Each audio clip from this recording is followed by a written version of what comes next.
Good morning, everybody. Just traveling out to meet Stan at one of our favorite metal detecting spots. Last year, we had to deal with knee-high grass when we finally got the permission for this place, and we never did get to go and get the coils right to the ground. We found over 20 large scents in that field last year. So now that it's spring, we're gonna have to walk in because it's wet and muddy, but we should be able to get coils right to the ground, and we're hoping to find smaller coins and God knows what. So stay tuned.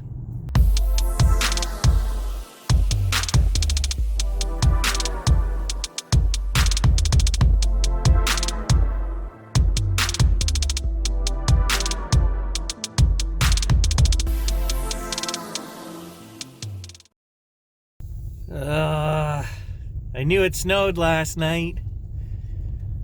We got temperatures under 0 degrees, so not the best weather for metal detecting, but we're gonna do it. We're gonna do this.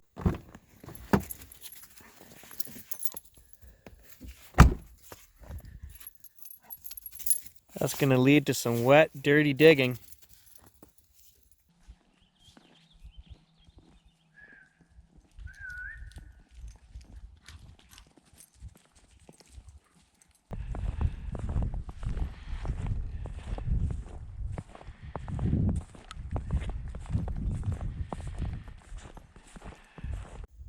Way out there, we gotta cross that field. Somewhere out there, there's treasure.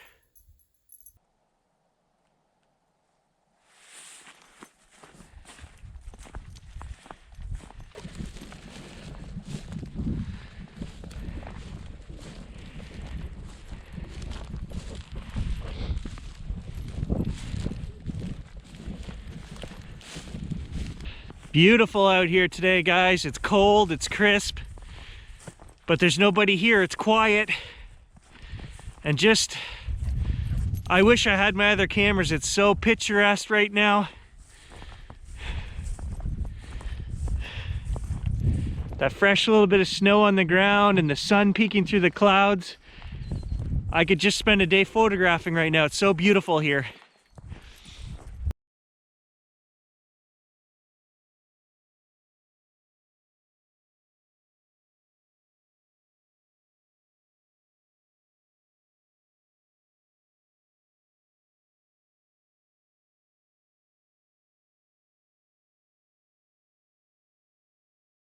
It is cold though. The wind is biting. Wind coming in off the river over there is just going right through me.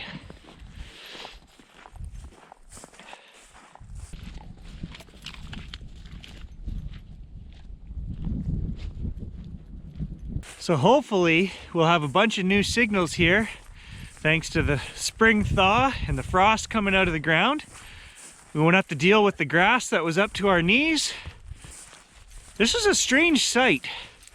We have found over 20 large scents and I don't know, just as many, if not more, harmonica reeds. So we know that it was a logging camp, then it became a farm. We also found some Boy Scout, Girl Guide stuff, some pins and stuff, so we know they were here. We found all kinds of treasure here. So this was like a main thoroughfare. This was a main road here 100 years ago. More than 100 years ago, because we found coins right back to 1890 whatever and 1900s. So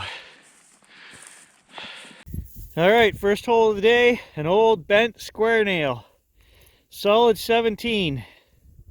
Look at that, out of the same hole, a nice old 4-ring bullet.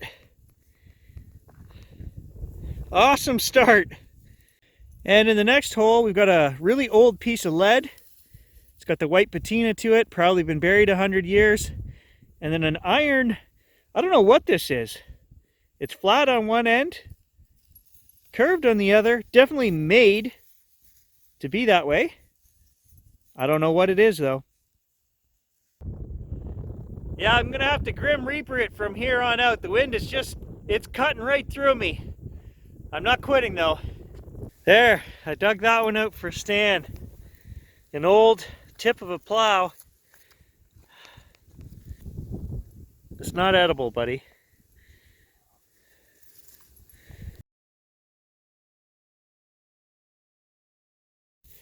There's some old horse tack, a J-hook. Looks fairly old. Well, look who decided to show up. Detector! Balaclava Pete!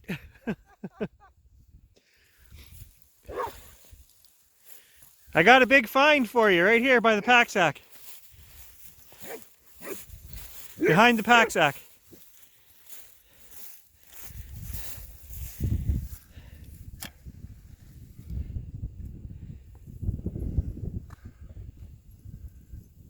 What on earth is it?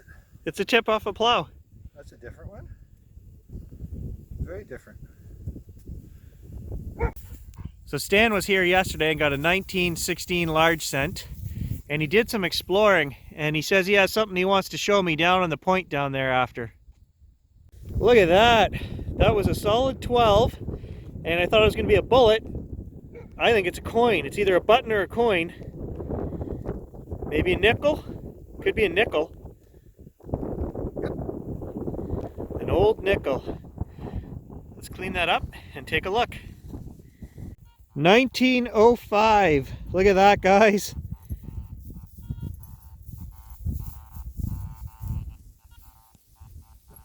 First coin other than a penny that we found at this site. I've been saying that we needed to get rid of the grass to find these smaller coins. We might be on to something here. American nickel, an American 5-cent nickel. That's my first one of those. 1905. Oh, look at that.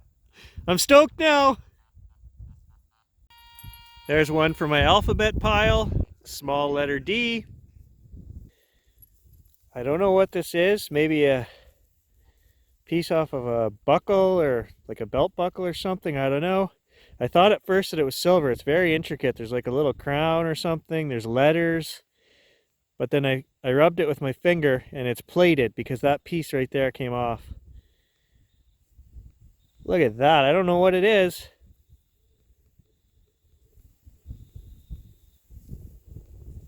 I tried to clean it up and I can see it says MFG, but you can see all the plating is coming off of it. I gave it a real light little brush there, so I'm not going to play with that anymore.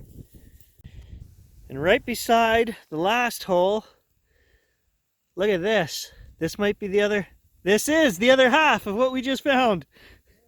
Let's clean it up, see what it says. Okay, I puzzled it out.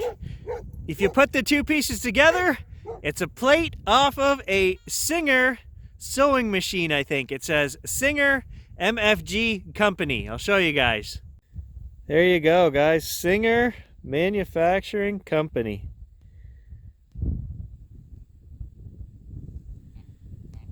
Crack it open. All right, so Stan just found another largie in this wad of dirt here. Let's crack it open and see if we can get a date.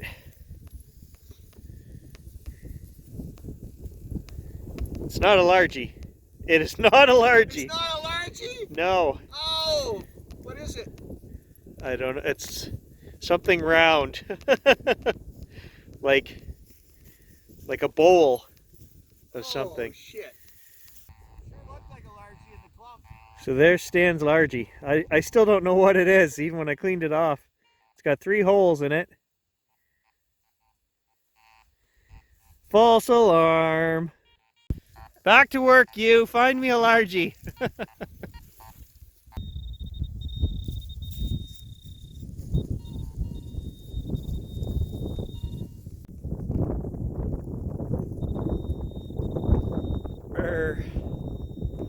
It's not getting any warmer.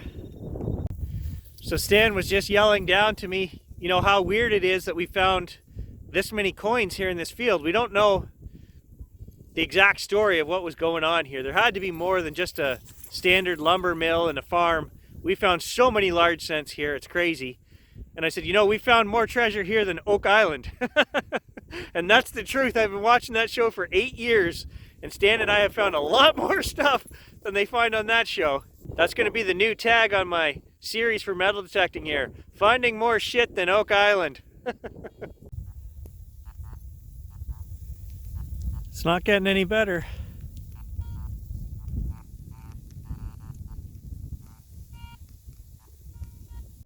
Well, I think it's an old spoon. Yeah. For sure. The end off an old spoon.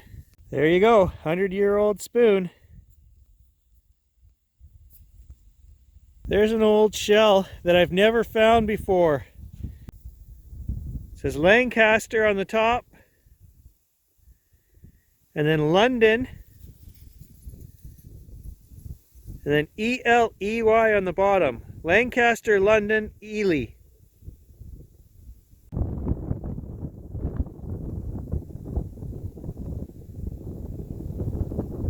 So Stan tells me that he found one of those shotgun shells the other day. What, you did some research? Eli, British Ammunition Company since 1850, partnered with everybody from Samuel Colt to Nobel Explosives around 1900. Today they remain one of the primo manufacturers of ammunition, started in 1850. And that's one of the original brass. The first waterproof brass shot shells were made by Eli in 1881. Cool, I'd never heard of them till I just dug one. End of story, Google it. Can you feel that? I can. It's friggin' cold. Might have to call it. It's getting worse.